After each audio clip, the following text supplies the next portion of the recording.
আসসালামু আলাইকুম। সুপ্রিয় দর্শক মণ্ডলী, আশা করি আল্লাহর অশেষ রহমতে আপনারা সকলেই ভালো আছেন।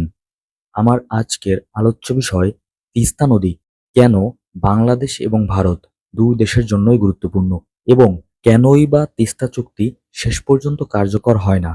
এতে ভারতের লাভ কি, বাংলাদেশের ক্ষতি কি? চলুন ভিডিওটি শুরু করি।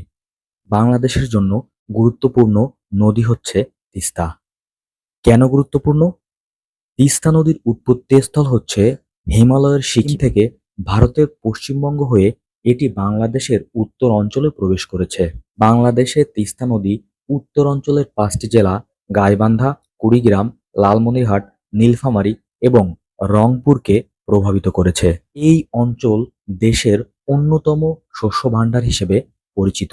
তিস্তা বিষয়ে 2003 সালের এশিয়া ফাউন্ডেশনের রিপোর্ট অনুযায়ী ফ্লাড প্লেইন এলাকা হিসেবে বাংলাদেশের মোট আবাদি জমির প্রায় 14 ভাগ কভার করেছে তিস্তা এবং তা দেশের জনসংখ্যার প্রায় 7.3% জনগোষ্ঠীর জন্য সরাসরি জীবিকা নির্বাহ করছে। বাংলাদেশের জন্য গুরুত্বপূর্ণ এই নদীটি অনেকদিন ধরে পানি সংকটে ভুগছে, ফলে এই জনগণের কৃষিকাজ ব্যাপকভাবে ব্যাহত হচ্ছে।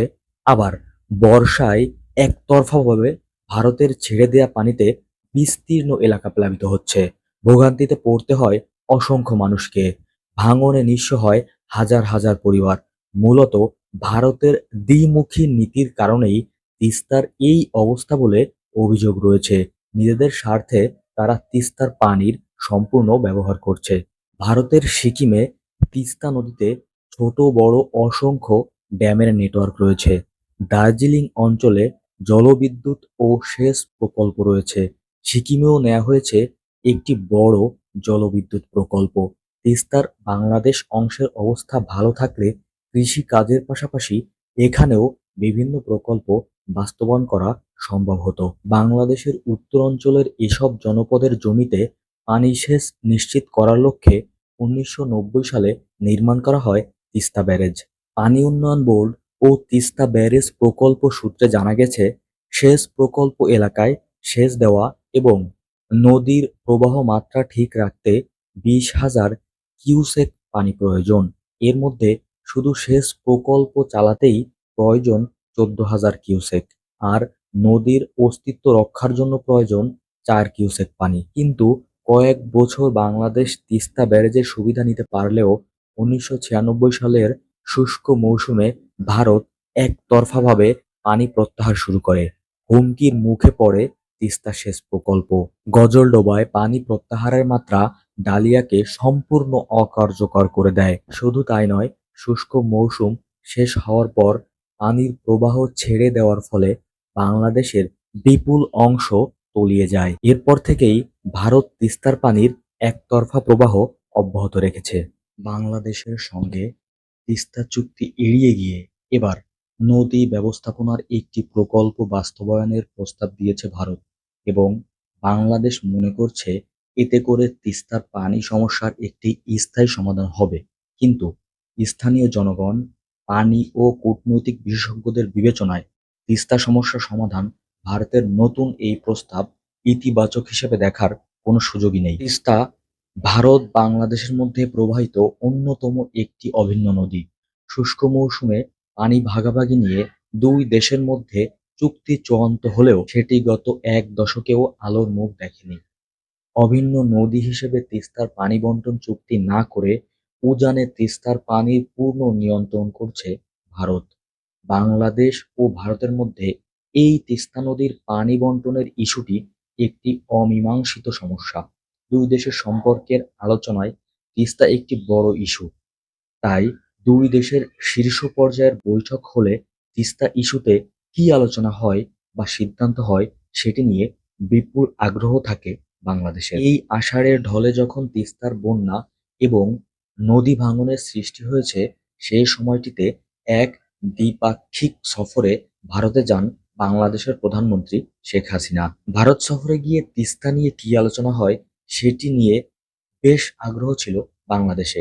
তিস্তা জনগণের মানুষের আগ্রহ ছিল অনেক বেশি। তবে এবারও শীর্ষ বৈঠক শেষে তিস্তা সমস্যা দ্রুত সমাধানের কোনো ইঙ্গিত মেলেনি।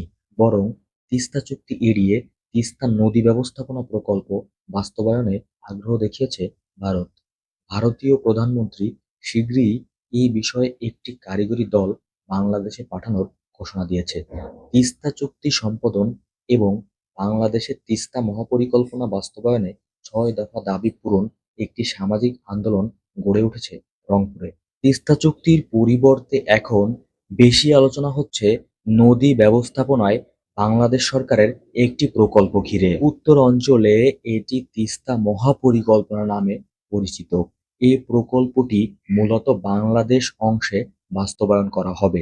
তিস্তায় এই প্রকল্প যাচাই করতে বাংলাদেশের পানি উন্নয়ন বোর্ড ও পাওয়ার চায়না যৌথভাবে প্রায় ৩ বছর সমীক্ষা করে। সমীক্ষা শেষে তিস্তা নদী ব্যবস্থাপনার একটি প্রস্তাব তৈরি হয়। ওই প্রকল্পের আওতায় তিস্তায় নদী খনন, ভূমি উদ্ধার করে সেচ, নৌ চলাচল, পর্যটন, আবাসন ও শিল্পায়নের সম্ভাবনা তুলে ধরা হয়।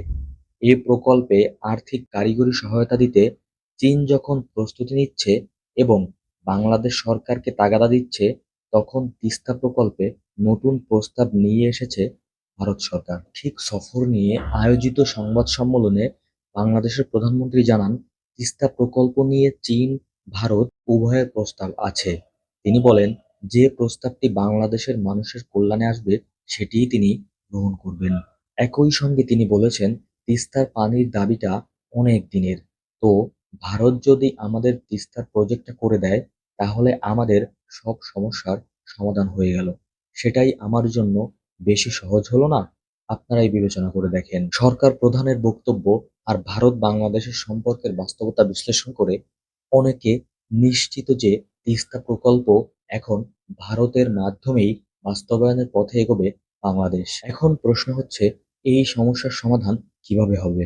তিস্তা নদীর উজানে ভারত এবং ভাটিতে বাংলাদেশ। বিশেষজ্ঞদের মতে এই নদীর পানিতে উভয় দেশের অধিকার নিশ্চিত করতে অববাহিকা ভিত্তিক নদী ব্যবস্থাপনা দরকার এবং এর জন্য জলাধার নির্মাণ প্রয়োজন উজানে ভারতীয় অংশে।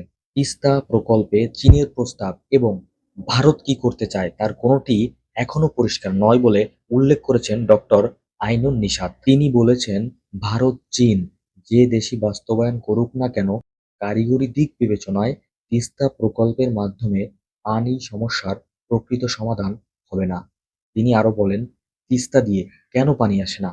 এই শূন্য পানি দিয়ে আপনি কি ব্যবস্থাপনা করবেন? হ্যাঁ, ব্যবস্থাপনা করা যায় উজানে যদি জলাধার নির্মাণ করা যায়। উজানে জলাধার করলে বর্ষায় ৩ লাখ ৪ লাখ কিউসেল পানি যে আসে, তার পানি ধরে রাখলাম, পানি বিদ্যুৎ উৎপাদন করলাম এবং পানি ছাড়লাম সারা বছর। বর্ষার সময় একটু বেশি, কিন্তু শীতকালে কিছুতেই ২০,০০০-এর কম হবে না।